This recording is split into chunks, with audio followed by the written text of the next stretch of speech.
Bueno, esta música que ha puesto así como de espionaje, don Julio. Ahí. La eligió doña Carmen ayer. Ya decía yo, aquí además de ser del Atleti de Madrid como hay que ser, don Julio improvisa aquí músicas, en fin, un poco a lo James Bond. Bueno, tenemos con nosotros precisamente a alguien para hablar de asuntos a lo James Bond. Don David Alandete, ¿qué tal está usted? Buenos días, don Luis. James Bond, no sé yo, igual una copia mala. Bueno, James Bond pasado por Torrente, quedemos en eso. No, incluso yo creo que Torrente sería mucho mejor de lo que es esta trama, más eficiente. Don David Alandete ha publicado un libro que está teniendo bastante impacto, que se llama La trama rusa, donde habla de la alianza secreta entre el independentismo catalán y el Kremlin. Cuando empezaron a salir, don David, las primeras informaciones sobre esa ligazón entre el independentismo catalán y el Kremlin, pues yo creo que había una cierta sensación de incredulidad, por supuesto dentro del campo separatista. Estos son intoxicaciones contra nosotros, pero también en el campo no separatista, donde bueno, se veía como algo, en fin. A ver si esto va a ser una película de espías, ¿no?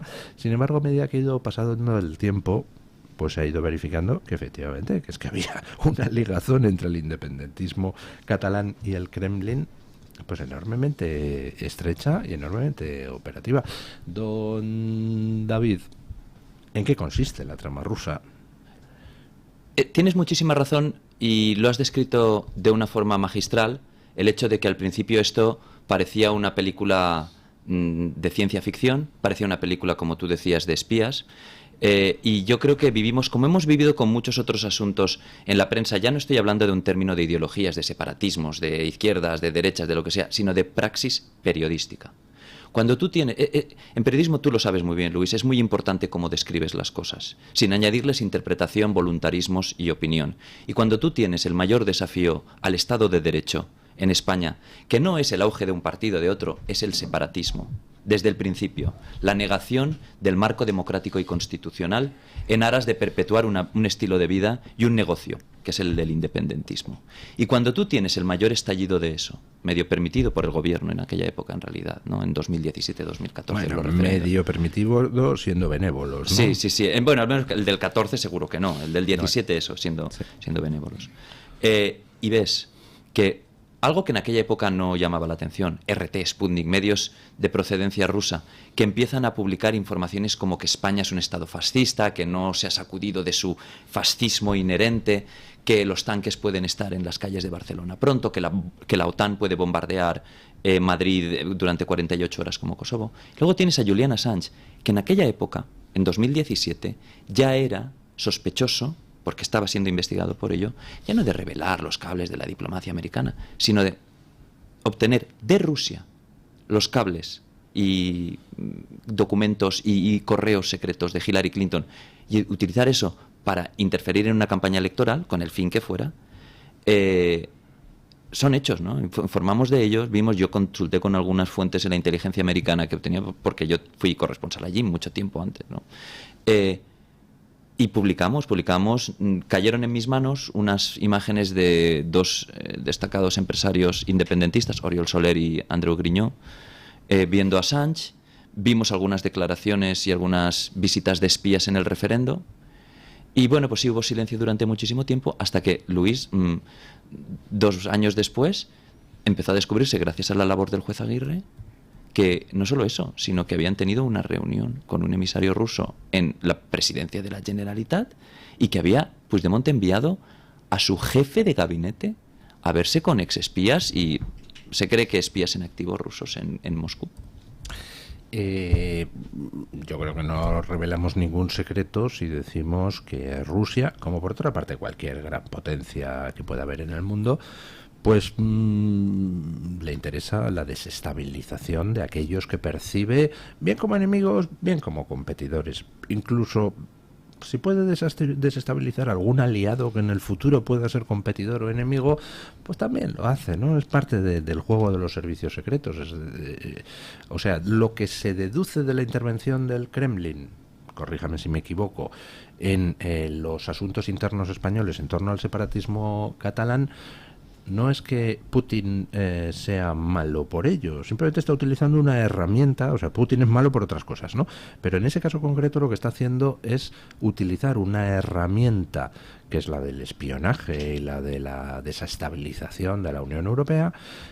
A Putin le importa un bledo el separatismo catalán, simplemente lo apoya porque es una manera de generar ruido en España y por ende en Europa. ¿Es así o hay más? ¿Hay alguna vinculación ideológica? No, en absoluto. En Rusia el separatismo está penado con 5 años de cárcel. Si tú vas a Rusia, siendo ciudadano ruso o no, y decides que la República del Dagestán merece la independencia o que la Siberia Oriental merece ser independiente, te van a condenar, te van a detener y te van a condenar. 5 años de cárcel como mínimo. A Rusia, a Putin en concreto, a la dictadura de Putin no le interesa ni un movimiento ni otro. Él viene del KGB, él viene del corazón del sistema de poder y espionaje soviético. Él viene de esa herencia comunista. Y ahora, como la población rusa tradicionalmente ha estado opuesta a eso, y es una población más conservadora, más en la línea de los valores nacionales, la gloria de los zares, un nacionalismo de un corte muchísimo más, digamos, entroncado con la Iglesia ortodoxa, Putin está encarnando eso. Putin se adapta a lo que se necesita para sobrevivir. Es lo que sucede en casi todas las dictaduras de este corte. Si miras Venezuela, Cuba, sucede lo mismo, ¿no? El tema con Putin es que, gracias a la facilidad con la que se puede intervenir en las redes sociales, para mal, porque en las redes sociales durante muchísimo tiempo, para bien, para hacer periodismo, ha sido muy difícil, por el control, digamos, ideológico y a la vez interesado político que se ha ejercido sobre la libertad de expresión en estas plataformas, siempre desde el punto de vista de una legislación americana. Ahora ya no tanto, ¿no? Porque está habiendo bastante desregulación en eso. Pero durante muchísimo tiempo Putin se aprovechó de esa facilidad que tenías desde fuera para infiltrarte en las redes sociales y manipularlas para facilitar un movimiento u otro. Hay gente a sueldo del KGB en el Europarlamento, como se ha descubierto hace poco, que ha estado apoyando tanto el independentismo catalán como el independentismo vasco, que ha estado tanto con Puigdemont y Junqueras como con EH Bildu y los eurodiputados que tenían. ¿Se refiere usted a esta diputada que era Estonia o...? ¿Es letona? Letona, eso. Y para mí es un ejemplo de lo que preguntaba Luis, Tatiana Ždanoka. Ella es la más independentista del Europarlamento, lo cuento en el libro, pero es la más opuesta al independentismo de su propio país con respecto de Rusia que hay en todo el Europarlamento. Independencia de Cataluña, de maravilla. España, fascista. Ahora Letonia, independiente, no. Tenemos que hablar ruso y volver a la madre patria rusa. Entonces esto explica un poco la esquizofrenia, en mi opinión, del régimen de Putin, que va a estar siempre apoyando a aquellos que quieran romper el marco de derecho y un poco el marco de la Unión Europea. Y te voy a decir una cosa más. Hay veces en las que a Putin le interesa incluso que se le vea como que apoya a algunos partidos o a algunos grupos, aunque no lo haga tanto. Es capaz de apoyar a unos y a otros, y ahora a Putin le interesa que se vea a Giorgia Meloni, a Marine Le Pen, a todos ellos, hayan estado en contacto con él o no, como gente que está en contacto con él, porque así aviva las crisis y hace que sean los grupos dentro de Europa los que se peleen entre ellos. Hemos vivido una... bueno, no es objeto principal de este libro, pero hemos vivido un episodio que realmente sí era una película, pero real, de espías en torno a esa detención de un periodista hispano-ruso en Polonia por espiar para Putin. Aquí diversos medios de comunicación estuvieron diciendo que qué escándalo, periodista español retenido en Polonia, ataque a la libertad de expresión.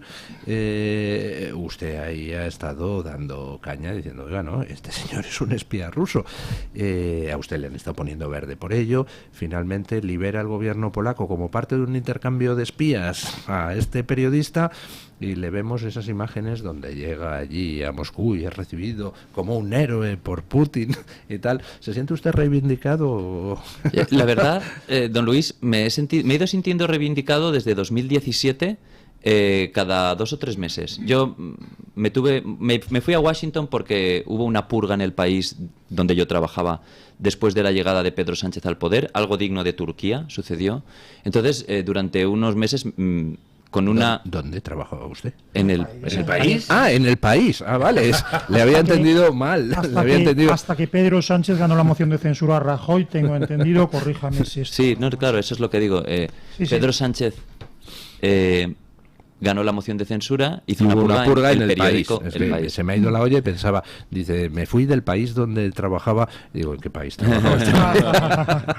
Perdone. No, efectivamente. Y entonces quedé sin la protección del periódico y de ningún periódico durante algunos días, y aquello fue duro, porque en aquel momento lo que se hizo es, desde el independentismo y los medios rusos, decir que esto había sido una invención mía y que estaba pagando por la falta de rigor de mis informaciones. De repente empieza a saberse que los agentes que habían participado en el envenenamiento de Sergei Skripal estuvieron en el referendo del 1 de octubre. Que los asesores de Puigdemont, jefe de gabinete, habían estado en Rusia haciendo viajes y viéndose con gente en puestos muy altos. Hay gente ahí, un tipo que se llama Evgeny Sandro, que es asesor directo de Putin, con el que se vieron. Que el juez Aguirre está haciendo las investigaciones. Que está habiendo una causa por tsunami, también por conexiones con Rusia. Se suma el New York Times. Entonces es una reivindicación tras otra. Pero esto no es lo único que hace Rusia.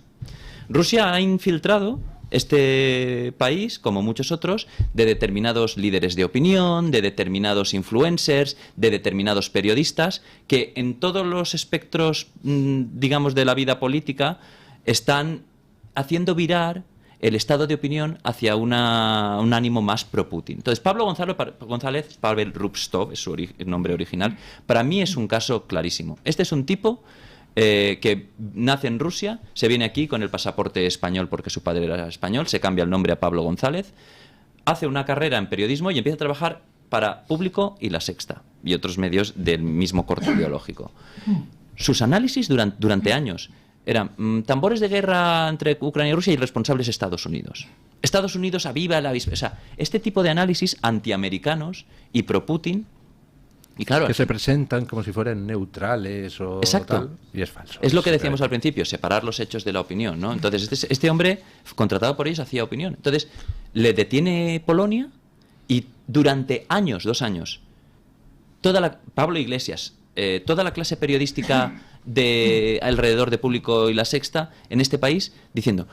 Polonia no es un Estado de Derecho, Polonia fascismo, Polonia no ha presentado... Sí que había presentado cargos. Este hombre iba a ser juzgado por espionaje y ahora no solo Putin le ha recibido cuando fue liderado en un canje en el que salieron espías, le van a condecorar y de hecho ha habido comunicados de la inteligencia rusa diciendo que su labor es heroica. Ha estado investigando a Nemtsova, que es la hija de Boris Nemtsov.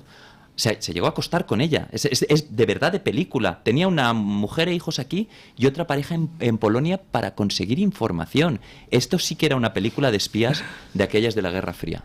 Bueno, el libro de don David Alandete, La trama rusa, subtítulo, La alianza secreta entre el independentismo catalán y el Kremlin, publicado por La Esfera de los Libros.